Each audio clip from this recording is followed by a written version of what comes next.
Écoutons. Mes chers compatriotes, mes chers amis de la coalition pour la nouvelle République, mesdames et messieurs, mes chers frères et sœurs, bonjour.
Merci pour cet accueil chaleureux qui me fait très chaud au cœur.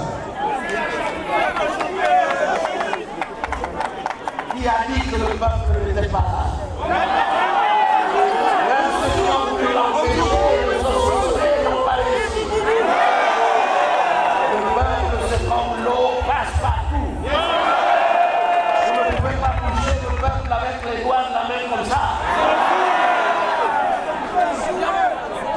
Vous avez donc dû braver la force massive de la police, de la sécurité, déployée comme d'habitude pour vous empêcher de venir m'accueillir massivement.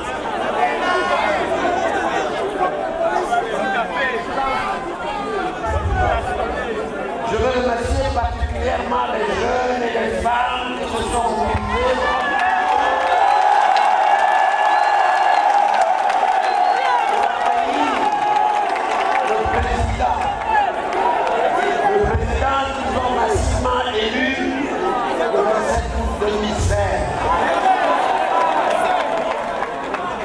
Je n'oublie naturellement pas les hommes, bien sûr.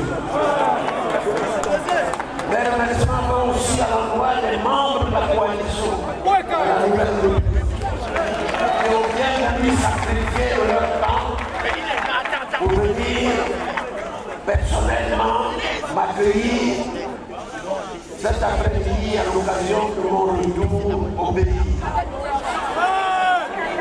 5 semaines d'absence. Mais loin du cœur, j'ai suivi tout ce que vous étiez en train de faire ici et vous avez aussi suivi ce que je faisais là-bas. L'accueil patriotique que vous venez de me faire est le signe évident que la détermination qui ne faiblit pas, la détermination qui donne courage à tous ceux qui doutent encore de notre capacité à résister, à encore résister, et toujours résister. Tant que notre souveraineté ne sera pas respectée. Cette détermination et ce courage, vous les partagez aussi avec nos compatriotes de toutes les diasporas que j'ai rencontrés tout au long de ce pays que je viens d'effectuer en Europe et aux États-Unis.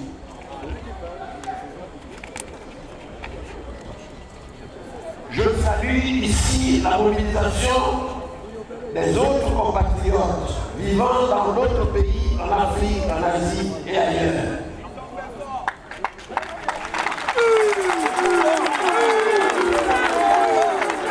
Quelqu'un me rappelle ici qu'au Japon, ils sont 3. Et tous les 3 étaient là avec leur pancarte. Au Brésil, ils sont un peu plus nombreux, mais ils étaient tous là. que dirais-je, du Canada, où une mobilisation massive a été organisée et les Canadiens se sont rendus à New York et à Washington. En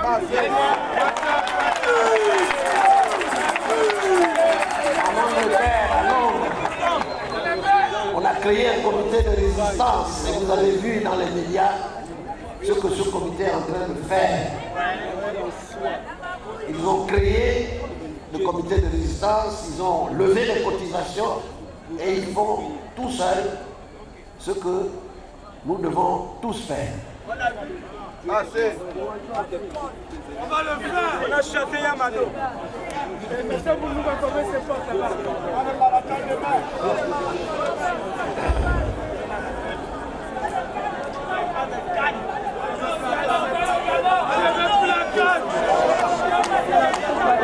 En adressant à vous ce soir,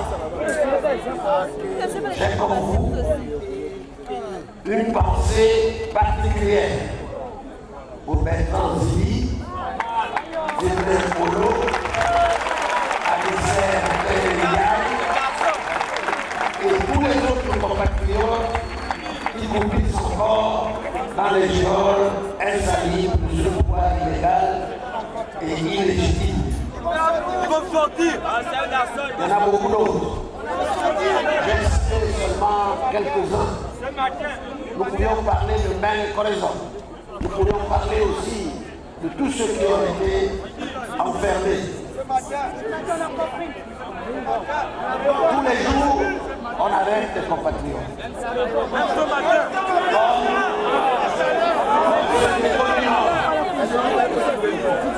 Qui ont été arrêtés et torturés. On tue.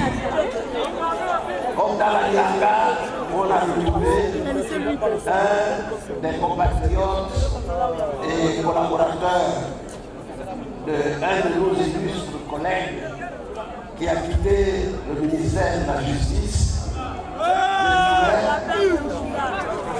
C'est la fin pardon Ouloura qui a été trouvé mort. Tous les jours, il y a des morts. Il y a des arrestations. Il y a des assassinats. Vous venez de voir vous-même l'illustration de la liberté d'expression à l'Église.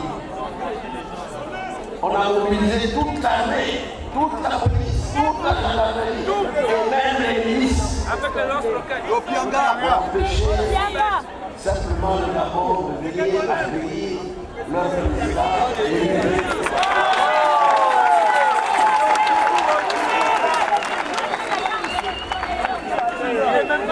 J'ai donc comme vous, comme ça a été fait tout à l'heure, une pensée pieuse pour tous ces disparus et pour tous qui ont perdu la vie pour la libération de notre pays. La nation leur sera éternellement reconnaissante.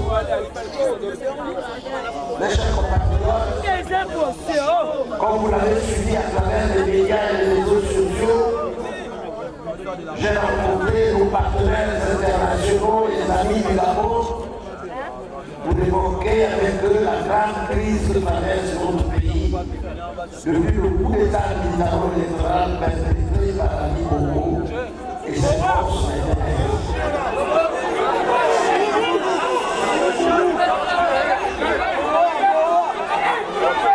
Tout ce que je peux dire pour le moment, c'est que mon pays qui m'a conduit à Paris, à Bruxelles, à New York et à Washington, s'est très bien déroulé.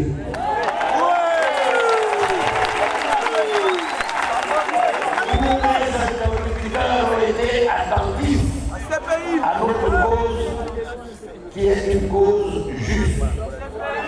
Et j'ai évoqué avec eux les moyens de rendre au peuple gabonais l'élection qui a été volée. Je vais retrouver avec mes amis de la coalition pour la nouvelle République afin de leur faire part d'une manière plus exhaustive des riches résultats de les différentes rencontres en France, en Belgique et aux États-Unis d'Amérique.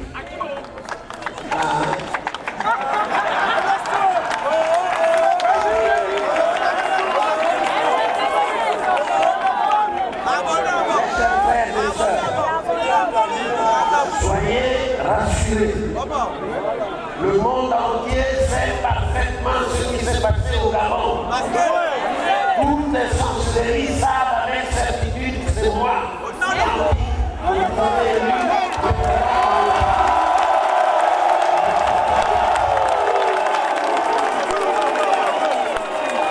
Les mêmes chancelleries savent que c'est Ali Bongo, le candidat malheureux de cette élection. Plusieurs chefs d'État ont même honte de compter dans leur rang un voleur d'élection qui a été pris la main dans le sac et qui n'a pas hésité à massacrer les hommes.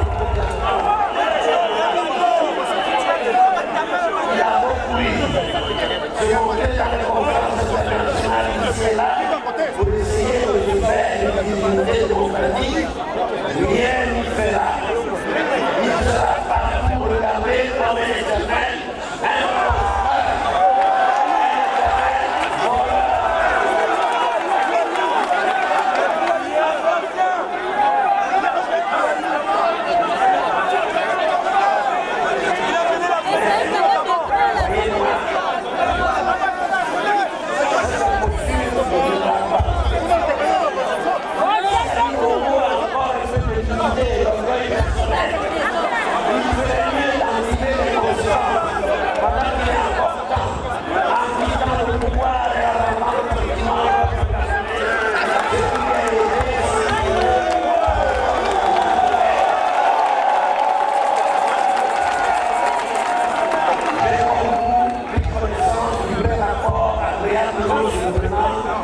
des experts de l'Union africaine qui ont observé le déroulement du contentieux électoral auprès de la Cour constitutionnelle.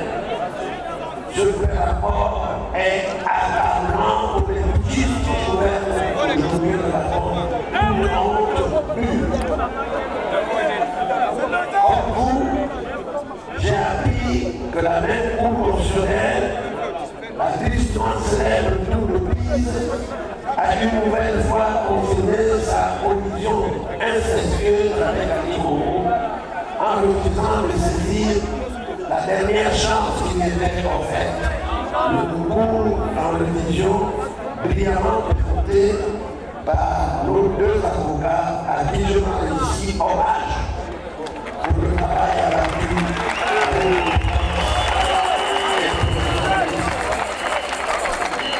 Le rapport de mission des observateurs de l'Union européenne est prêt. On évite des manœuvres dilatoires du pouvoir en place qui consistent à renvoyer sans cesse sa présentation au Gabon. Il finira par être rendu au début du mois prochain.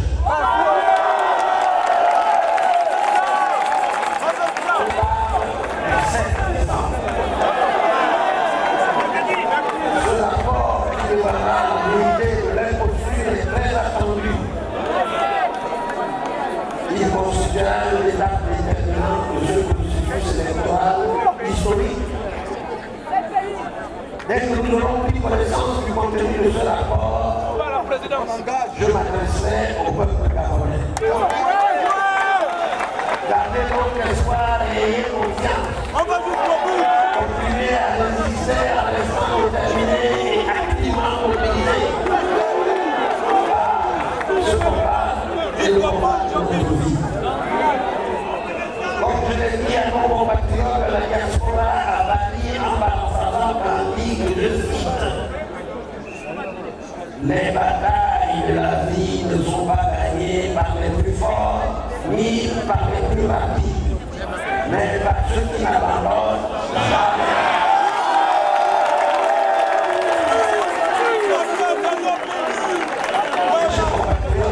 Je vous l'ai toujours dit, je vous le dis aujourd'hui, je vous le dis avec force et vigueur, 2016 ne sera jamais le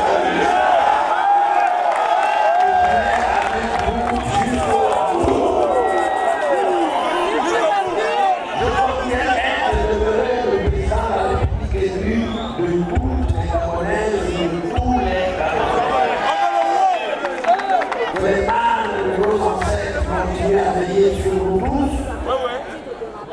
la nouvelle République, que Dieu protège l'Église au Gabon. Je vous remercie.